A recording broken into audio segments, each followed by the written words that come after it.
you want to try to act quickly and be able to know the pathways are for appropriate escalating when a patient is maybe having symptoms that are either reflective of CRS or neurotoxicities. These toxicities are very manageable and treatable when recognized early. To summarize, choosing the right patient, knowing the toxicity profile for each product, and then acting early is really what helps to prevent severe outcomes with CAR T therapy. You're listening to the ONS podcast, where ONS Voices Talk Cancer, a resource from the Oncology Nursing Society. Through conversations with subject matter experts, we examine the important issues in oncology nursing, from new treatments to patient-centered research to advancements in clinical practice. Join us as we hear from nurses in all facets of oncology care, from bench to bedside and everywhere in between. Hello and welcome to the ONS podcast. I'm your host, Jaime Weimer, Manager of Oncology Nursing Practice at ONS. And today we're talking with Maribel Pereiras, Clinical Pharmacy Specialist at the John Theurer Cancer Center at Hackensack University Medical Center in New Jersey, about CAR T-cell immunotherapy. This episode is part of a series about anti-cancer drug classes, which we'll include a link to in the episode notes. As a reminder, this episode provides free NCPD contact hours. To receive credit, please review the episode notes for any guest disclosures before listening. Following the episode, complete the evaluation linked in the episode notes. Welcome and thanks so much for joining us today, Maribel. Hi, Jamie. Thank you for having me. Really excited. Well, to start today's episode off, let's talk a little bit about the history of CAR T-cell immunotherapy. Can you give us a brief overview of how CAR T-cell immunotherapy has sort of evolved through the history in the field of oncology? For many years, we've really known that the immune system has a natural ability to recognize and protect us against foreign elements, of which cancer is one of them. The concept of this overall is called immunoediting. It has several phases that break down into elimination, equilibrium, and escape. Early on, the immune system can eliminate all these abnormal cells and really hold it in check in that equilibrium stage. Unfortunately, over time, cancer can escape or evade the immune surveillance. And it either does that because it becomes smarter and finds ways to hide itself, or the immune system becomes weakened, either from aging or other medications, and then therefore can't mount a strong enough response. What the interesting concept of all of this is that using the immune system to treat disease is not really something that's novel or new. Immunotherapy goes back to the early vaccination strategies. And in oncology, we did see benefits dating back as far as the 1800s. And so over many years, we've had lots of medications and medical approaches that have helped us treat oncology, either through the use of cytokines or modern immunotherapies. The problem is that many of those strategies, like our checkpoint inhibitors, for example, really depend on the patient having a tumor-reactive T cells that can actually do their job and recognize the cancer. But as I mentioned, with those different phases of immunoediting, sometimes the cancer manages to escape our system, or our immune system just doesn't hold on to that same robust response as before. So that's really what brings us to CAR T therapy. CAR T therapy combines an adoptive cell transfer with genetic engineering. And what that really means is that we are harvesting a patient's own T cells, and then we engineer them with a synthetic receptor that actually helps them to recognize the cancer. And all of this work has evolved through many decades of stepwise advances in how we design and activate the T cells. And really that led us to several landmark trials, and ultimately the first FDA-approved CAR T in 2017, which actually was Tisagen-Leclusol for pediatric and young adult patients that had acute lymphoblastic leukemia.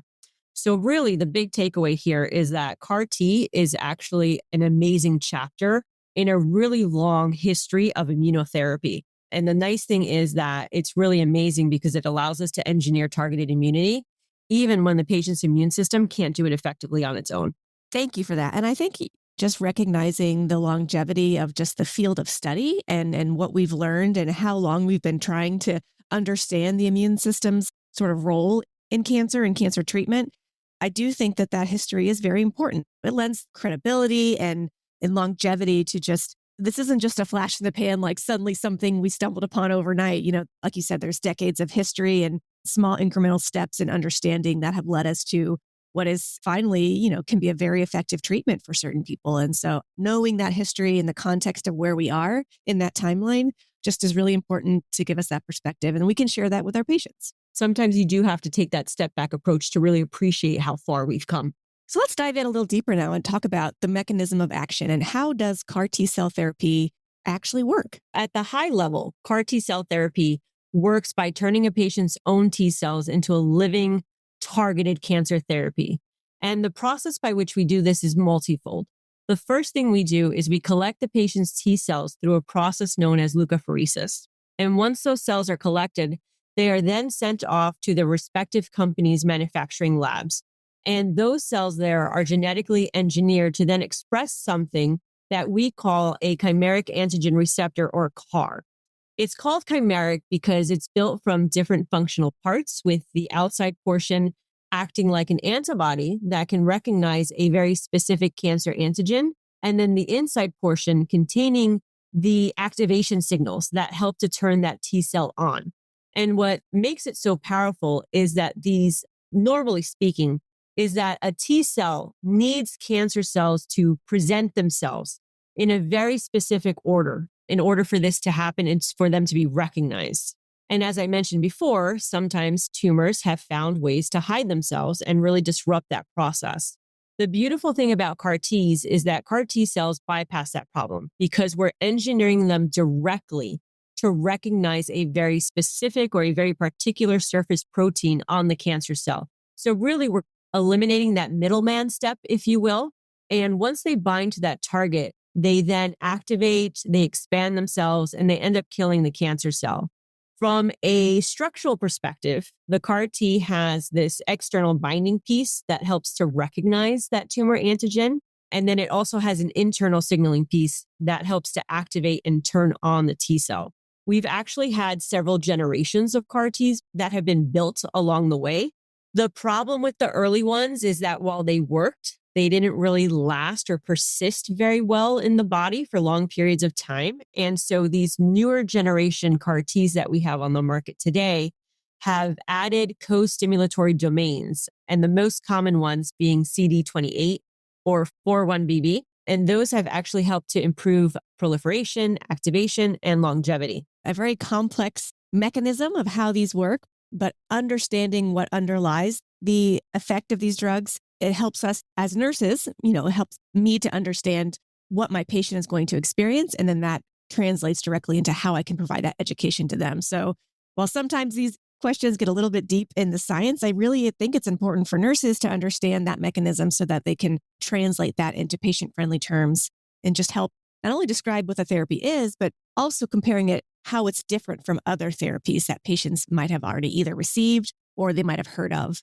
But how this one is just very different. This is not chemo in the air quotes, in the sense that many patients will try to connect those dots. And so thanks for providing that foundation of sort of the mechanism and the underpinning of this drug. You're welcome, Jamie. Let's talk a little bit about biomarker testing or sort of pre-treatment testing. Are there any sort of biomarkers or other testing results that as a nurse I should anticipate seeing or looking for before a patient is either prescribed their CAR T cell immunotherapy or before they receive that actual drug? I think that for this question, the first biomarker to understand is, does the patient's disease express the target that the CAR is actually built to recognize? And so of all of our commercially available CAR Ts, they actually either target a potential of one of two targets. The first one being CD19 for those patients with B-cell related malignancies, or BCMA, which is a target found in multiple myeloma. And so what nurses will commonly see up front is pathology confirmation of the antigen, finding that, throughout the patient's chart or the notes in their history. And if you really wanted to look deep, you can look into flow cytometry or the immunohistochemistry, depending on the disease state, to see what the tissue states. And this is important because the CAR T cell recognition, as I mentioned with the mechanism of action, is independent of a complicated immune process through the major histocompatibility pathway.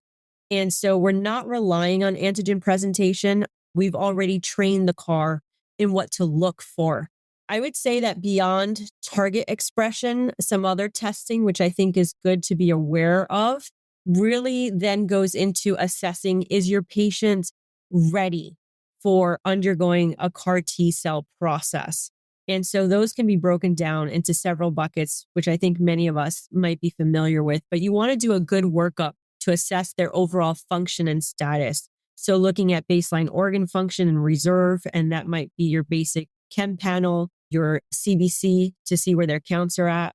You definitely want to check for any underlying infectious disease screening.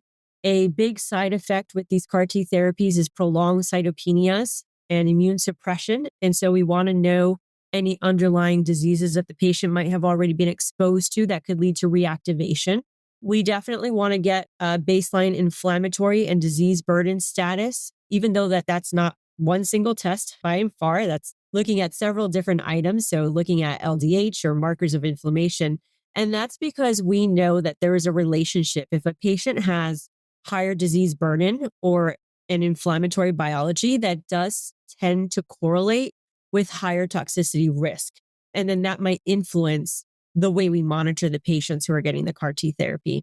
And then finally, baseline neurologic examinations, because neurotoxicity can occur with these agents. And so it's very important that we as a whole healthcare team really understand what the patient looks like at baseline to be able to determine if they're having any altered changes or confusion. And so if I had to summarize it, we definitely want to confirm the target, make sure that we have the right CAR T product for the patient. We want to confirm that the patient physiologically and mentally is ready for the CAR T therapy and for that journey. And then making sure that we establish baseline so that we can recognize toxicity early and respond to it quickly. So before we move on to talk in more depth about toxicities, are there certain classes, subclasses, categories of underneath the broader umbrella term of CAR T cell immunotherapy that drugs can be sort of grouped or lumped into? And can you maybe provide a few examples of what some of maybe the newer agents are? I will say that I think that the drug makers have outdone themselves in the names of these drugs. Just when you think they can't get harder to pronounce, they outdo themselves and they give us this wonderful class of CAR T cell agents. So talk to us a little bit about some of those specific agents in those classes. It's almost like those tongue twisters we used to learn back, like when we were in grammar school. Yes. Overall, there are 7 FDA-approved CAR T therapies that are on the market. And probably the easiest way to understand the different subclasses is not by memorizing the brand names or the generic names. As you mentioned, they are a lot of fun to say.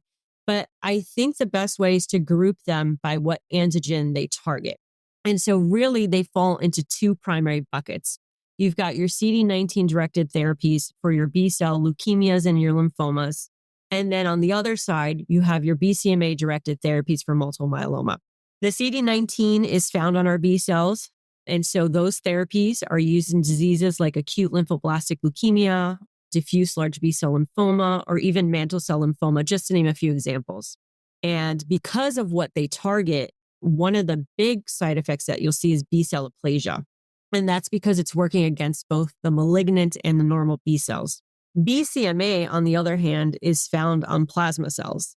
And that's why BCMA-directed CAR T therapies are really used in the setting of multiple myeloma. So I think from a nursing perspective, when you hear the disease, you can almost predict what target is going to be used. So if you hear that someone has leukemia or lymphoma that's B-cell related, you have to think CD19. And then when you end up thinking about a patient that has multiple myeloma, you should automatically associate that with BCMA. And the newer therapies that are coming into play, it's not necessarily new targets, but rather about how we're making them. As I mentioned, our very early prototypes of the CAR Ts were very simple and they didn't last very long or very well. And so newer generations have added additional co-stimulatory domains, kind of like little boosters, if you will, to help augment the activity of the T cells. And so what we're seeing moving into the future and beyond is more advanced designs within some of the studies that are coming out. And we're looking at CAR Ts that instead of targeting just one target, now maybe might target 2, or that are built slightly differently to last better or longer. And then we're going into looking at a lot of other indications.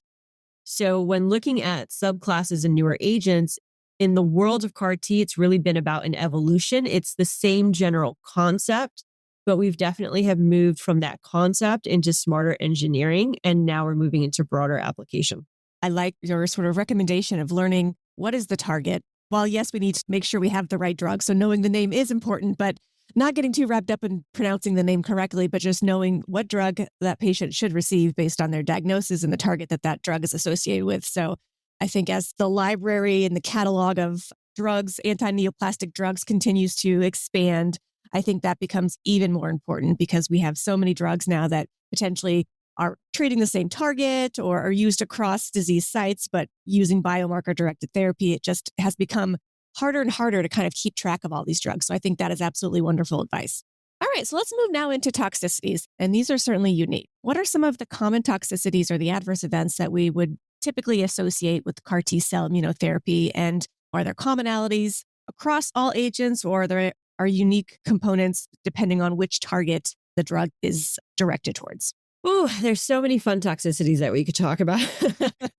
I think that the two that every nurse will definitely hear about almost immediately when you're talking about CAR T therapy is cytokine release syndrome, which we abbreviate CRS, or ICANS, which stands for immune effector cell associated neurotoxicity syndrome. So aside from the names being very long for each of these agents, even their toxicities have long names.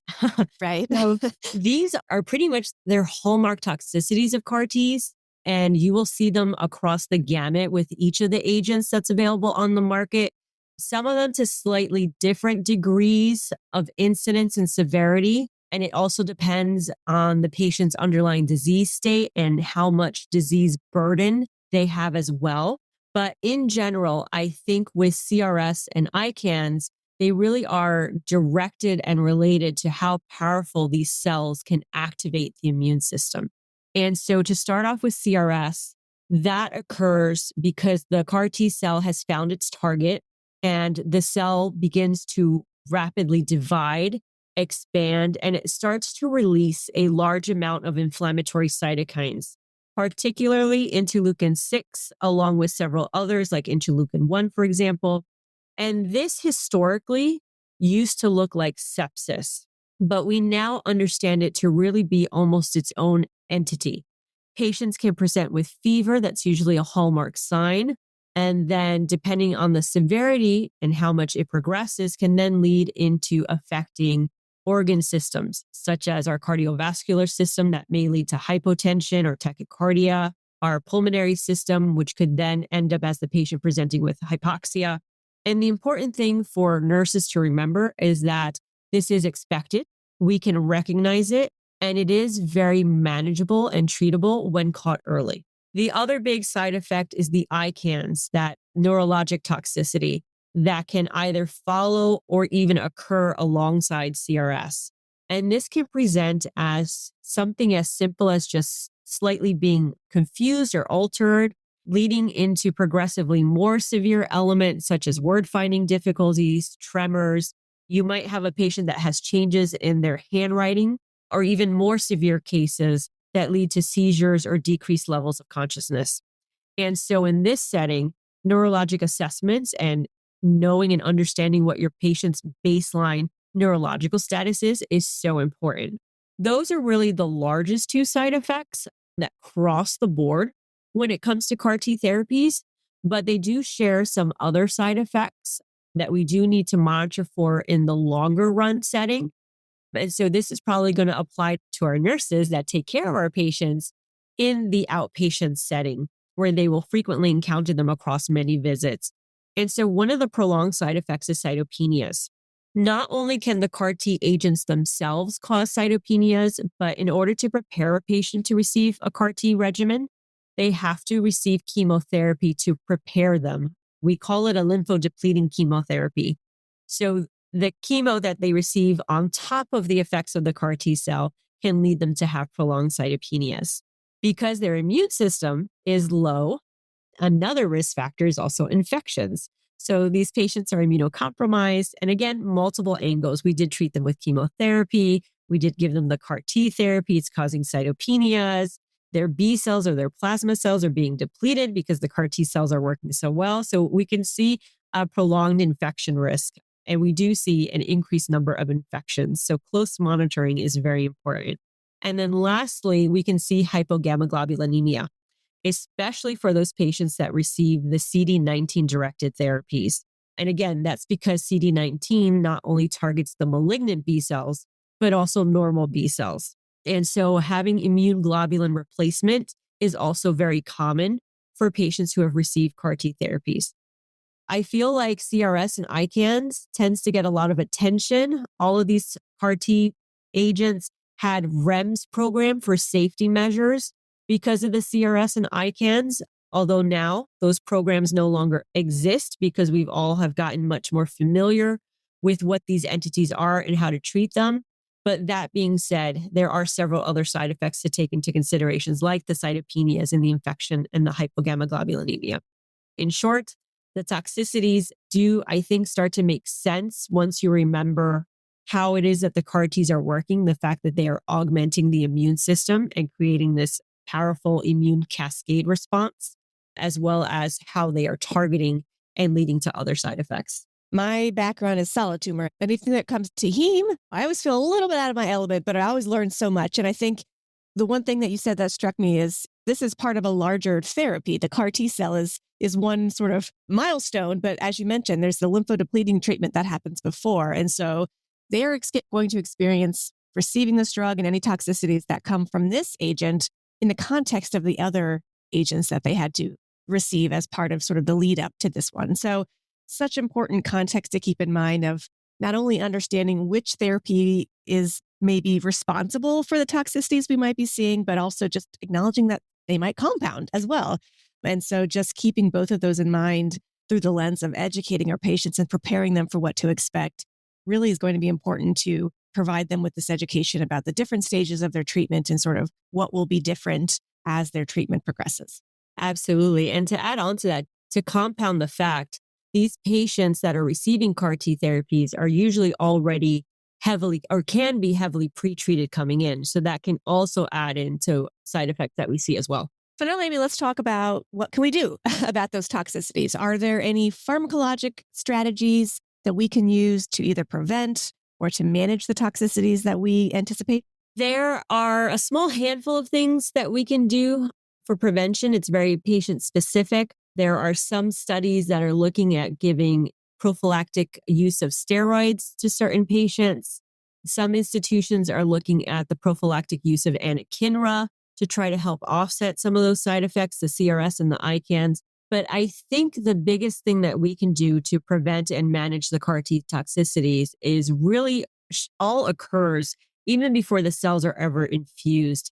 It's really about trying to get the right patient and the right product selected. As I mentioned, all of these CAR T therapies carry a risk of CRS and ICANS, but not all the products behave in exactly the same process. Some of them have slightly higher rates of CRS. Others of them have a little bit more neurotoxicity associated, some of them with more prolonged cytopenias. So I feel that part of the prevention is understanding and getting into the nuances of the profiles of the specific CAR T products being used and what the patient's overall clinical status is and disease burden before going in to actually receive the CAR T therapy. I did mention that there's a lot of growing discussion in the literature around the prophylactic strategies, like the use of prophylactic steroids in patients that have higher risk burden disease, as well as the anakinra. With that being said, nothing up to this point has really clearly established itself as a universal standard of care prophylactic means for the CAR T therapies. With that being said, I think the other approach, aside from trying to prevent, is to really have strong vigilant monitoring and rapid intervention so that once symptoms begin, you want to try to act quickly and be able to know the pathways are for appropriate escalating when a patient is maybe having symptoms that are either reflective of CRS or neurotoxicities. Again, these toxicities are very manageable and treatable when recognized early, and usually delaying that recognition or delaying that treatment is really what leads to then further escalation in the severity of the symptoms. So I think to summarize, choosing the right patient, knowing the toxicity profile for each product, making sure that we have good observation and follow up with our patients, and then acting early is really what helps to prevent severe outcomes with CAR T therapy. Let's move on to talk some general administration considerations. What should nurses keep in mind for their patients who are receiving CAR T-cell immunotherapy, just in general about the process? And earlier you also mentioned inpatient versus outpatient and sort of when and how we might see some of these toxicities sort of as time progresses. So could you just share some sort of thoughts about what those considerations are we should keep in mind? Initially, CAR T therapies all started as inpatient. Again, we were nervous about the CRS and ICANS risk that were coming along with these novel agents that we had. And so I would say that any institution that took on a CAR T regimen or process, it was all done inpatient so that we could have very close monitoring of the patient. And we also had those REMS programs that were in place that dictated that we had to monitor patients closely for the first 7 to 14 days. Now that we've become much more savvy about these side effects, we are better able to recognize them for what they are. We have developed treatment pathways or paradigms to quickly start to treat a patient that might be presenting with symptoms. There are many centers that are now moving these processes to outpatient. And so an important part of outpatient is, again, the right patient selection and making sure that you have a reliable patient along with dedicated caregivers or family members that will also help to keep a close eye when your patient goes back home overnight until they're able to return to clinic the next day. I think in terms of the more practical aspects of administration is that this is not a typical medication infusion. CAR T cells, you can think of them, and they are living cells. And so the way they're handled and administered is very specific. The majority of CAR T products are given as a single IV infusion. The cells come to us frozen, either from a cellular lab, if you're able to have one of those close within your hospital institution or your clinic site, or they will come from pharmacy department. And so those cells typically are thawed, and timing is of the essence. Once they are thawed, you really need to coordinate the timing of when that occurs to when they get infused to your patient. They tend to have a short shelf life once they're not frozen anymore. Pre-medications are also standard. Typically, the big two most common pre-meds that are given are acetaminophen and antihistamine, usually diphenhydramine, to reduce the risk of infusion-related reactions. Vital sign monitoring is frequent during and after the infusion, as well as documenting, because these are all very highly regulated cellular products.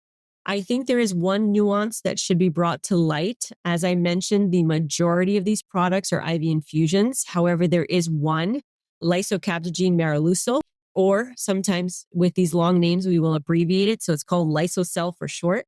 That one, unlike the other CAR T therapies, it's actually administered as two separate syringes. The T cells are divided into their CD8 positive component versus a CD4 positive component. And so these need to be given in the correct order according to the manufacturer's instructions. And so this is just another level of awareness to be had when administering this particular product. Other than that, because these are cellular products, there are a lot of patient-specific factors to make sure you're giving the right product to the right patient. Very similar, like when you're checking the rates of a medication, verifying the patient, verifying the product, that the lab actually sent you the correct product for the correct patient. From a nursing standpoint, administration can probably be broken down into making sure you have precise handling of the cellular product, to make sure that there's good communication so that you have adherence to the thawing and timing protocols, particularly with lysocell, making sure you have the correct sequence, that order of those syringes that is being given, and then close monitoring during and after the infusion. As you said that, I kind of caught myself. I'm sure multiple times I've said this drug or this agent. Like you said, it's a cellular therapy. So this isn't a drug, at least not in the classic sense that we might identify and categorize other chemotherapy agents or other immunotherapy agents. This is truly a cellular therapy. And so important just to internalize that distinction, even if as a familiar term, we say drug, knowing that it's truly very different. And as you've just described, the sequence and these steps of administration should feel different than a drug that you might just get administered or dispensed from your pharmacist. So those are very important considerations that nurses who are working in these spaces are familiar with and anticipate so that they are prepared for what is entailed when these types of infusions are occurring for their patients. Let's talk a little bit now about patient education. What do you recommend as some primary patient education points that we should be emphasizing and communicating to our patients and their caregivers, specifically about CAR T-cell immunotherapy? With patient and caregiver education, it becomes incredibly important. I think it's also important to recognize that this education is going to look a little different depending on where the therapy is being given. As I mentioned initially, when CAR T therapy first came out, they had a lot of REMS program associated because of the risk of CRS and ICANS. And so in the inpatient side, we have nurses that are trained to look for very subtle neurological changes. They're looking for fever patterns, blood pressure shifts, and they know what CRS and ICANS looks like. Now that therapy has, in many places, transitioned to be administered in the outpatient setting, I think in that situation, education becomes absolutely critical because the patient is coming for their daily visit to clinic and then they're going home. And it's really up to the caregiver, who is usually more often than not a nurse, who has to recognize early signs of toxicity. So they need to be educated about what is a fever, what number constitutes a fever, what does confusion look like, what does hypotension look like. And so not only are you educating them about all these things, but you also need to make sure that they have the right equipment. In the hospital and even in clinic, we have access to many things, but at home, you need to make sure in order for them to determine a fever, do they have access to a thermometer? If you are asking them to look at blood pressure, do they have access to a blood pressure monitor? And sometimes those can be subtle things that might be overlooked, but absolutely become a vital essence when you're going to send someone home and have the caregiver be the person who's primarily responsible to understand and evaluate what some of the more subtle signs and symptoms for some of these risk factors are. So the emphasis in outpatient CAR T education is teaching those caregivers, again, what to watch for, how to act quickly, and who to call immediately. You need to make sure that they have that information readily available as to if something happens, what are they to do, who are they to call, and if for whatever reason that first phone call they can't get through, what are the next steps that they need to do. We also have to stress that patients need to stay relatively close to the treatment center, ideally within 30 minutes to an hour's drive of the treatment center, as well as the patient themselves should avoid driving because there could be subtle changes that can cause neurotoxicity. We don't want someone behind the wheel of a car, as if they have a shift in their neurocognitive at that moment, it may lead them to have an accident. On top of that, we also need to educate about infection risk, the fact that they may have prolonged low blood counts, and the possibility of needing immune globulin replacement because of having low immunoglobulin levels. So while education is always important, I would say it's even more important in the outpatient setting because of early recognition of those symptoms. Going back to talking about what prevents more severe symptoms is that early recognition and being able to get the patient access to the care they needed should they be experiencing a side effect. As I listened to you respond, it really brought it home to me. Like you just said, this is sort of part of that early intervention strategy. It's equipping the patients and their caregivers, their support system with the knowledge, the tools, the resources they need to help be part of this care. But that also influences who may potentially be an eligible candidate for this therapy. Not because they have the right disease indication and all of those things, but these supports also have to be in place for these patients because there is this unique risk for patients, and trying to allow them to do this in an outpatient setting, still be at home as much as possible.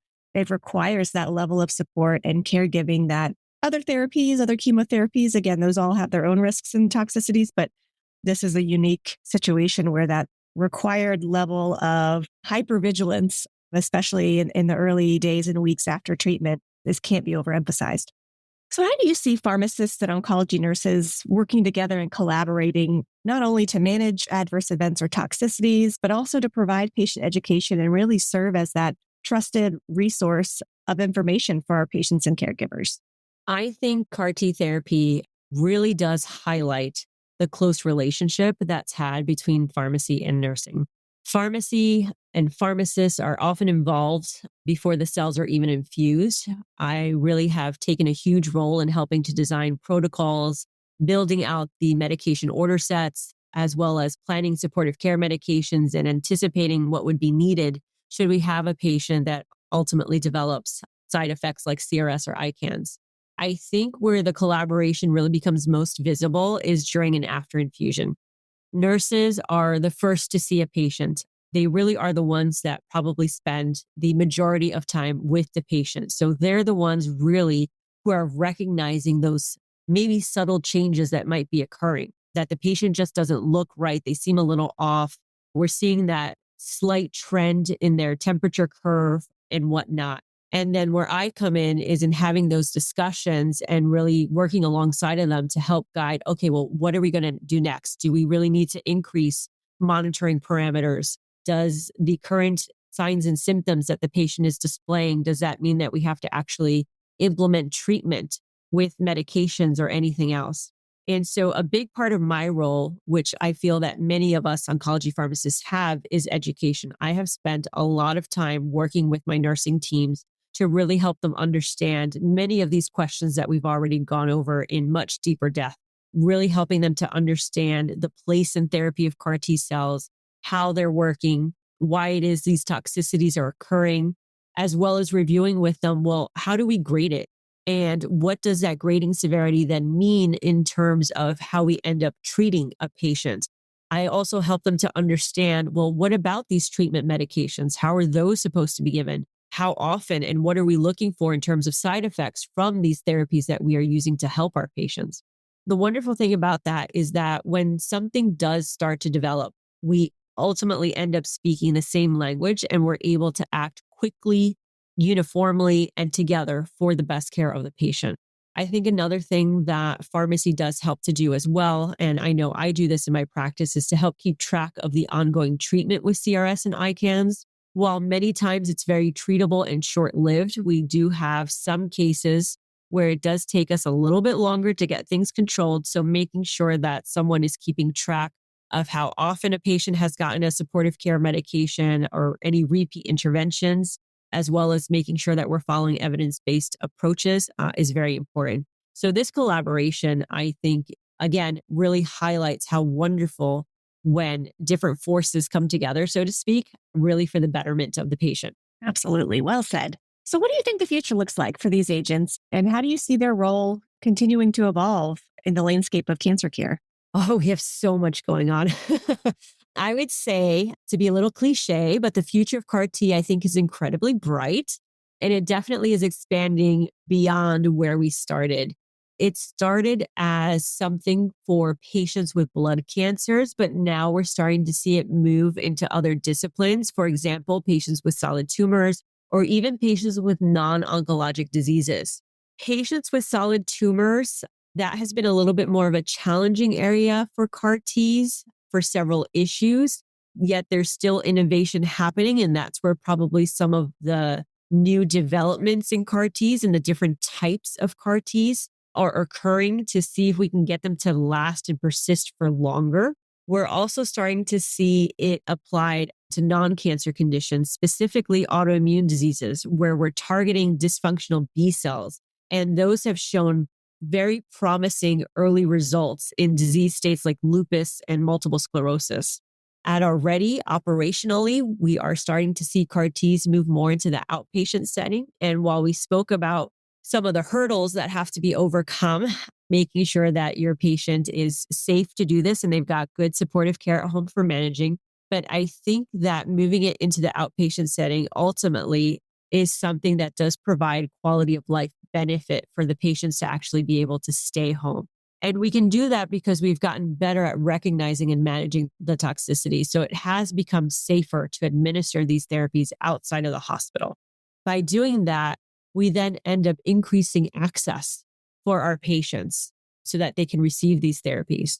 So the future for CAR Ts is not just solely about the new disease states that I mentioned, but looking into smarter engineering, looking into maybe combination approaches and increasing that broader accessibility to really try to give everyone an opportunity with this amazing therapy. So, what started as a breakthrough for a small group of patients, I feel is definitely evolving into a platform technology that hopefully will have applications across many areas of medicine.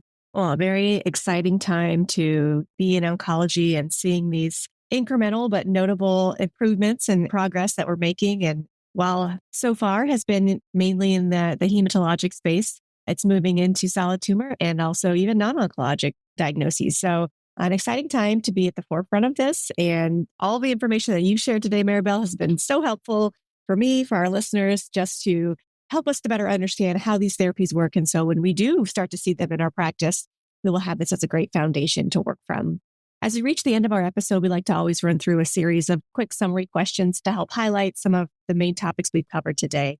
So to start that off, how do you think healthcare professionals should evaluate maybe their hidden or implicit bias, maybe assumptions they have about CAR T-cell immunotherapy? I think that one bias we sometimes don't recognize is assuming a patient might be quote unquote too sick or too old, or maybe it's too complex for CAR T therapy. In reality, many patients do tolerate this therapy remarkably well when they are appropriately selected.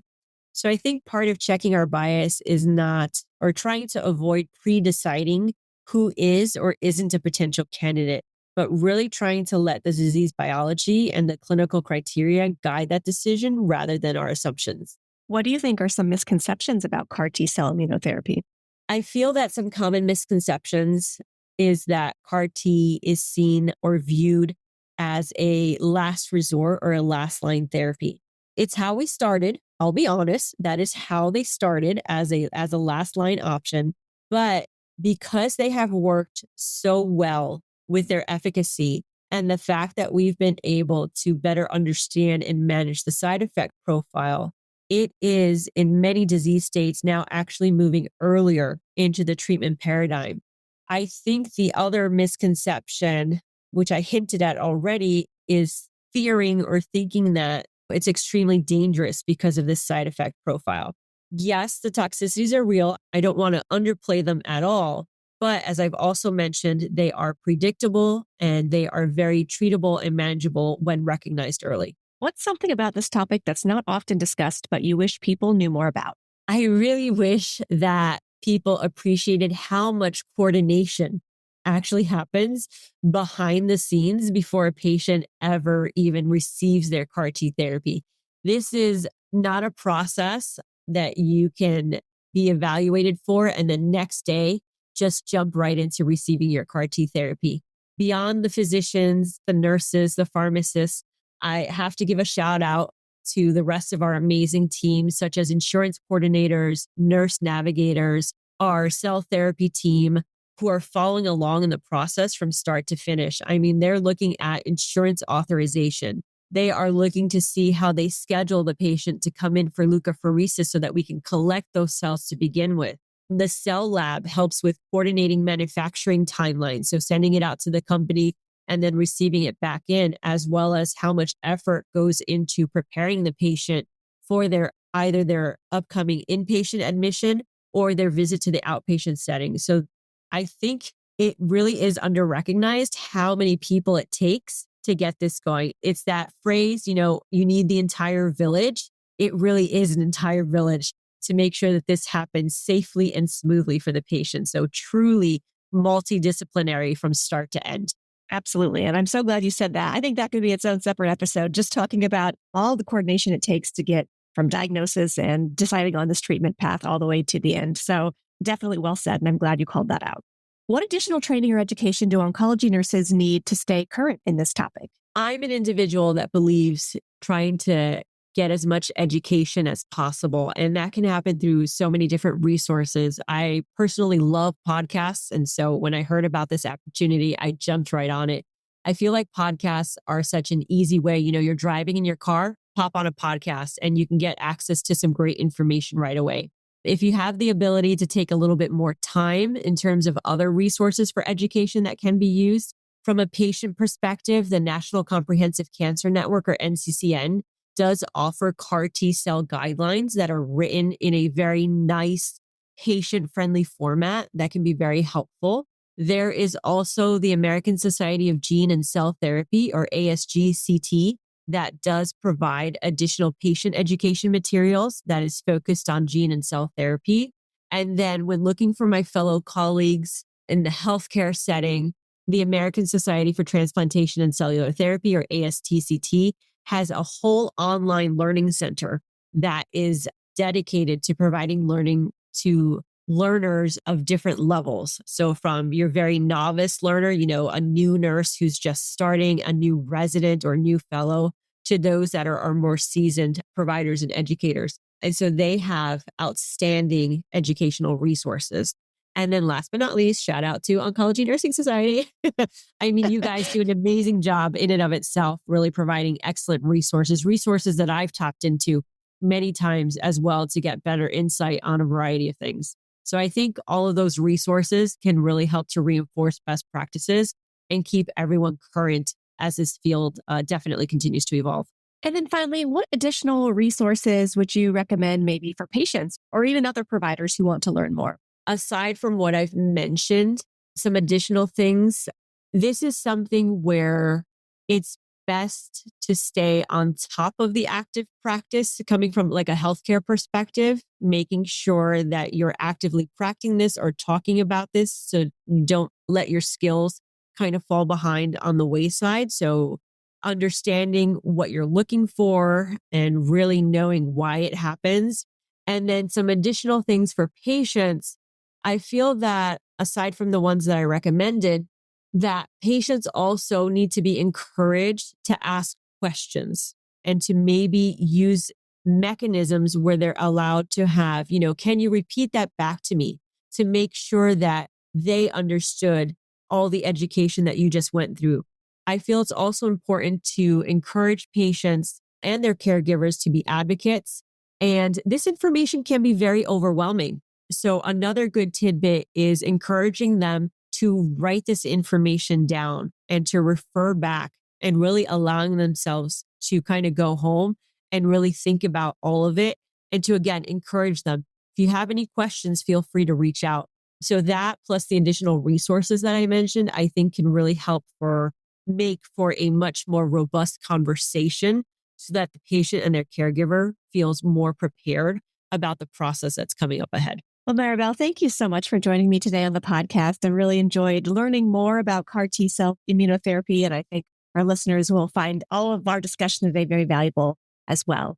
Do you have any final comments to share with our listeners today? CAR T cell therapy is a great example of how far oncology care has come.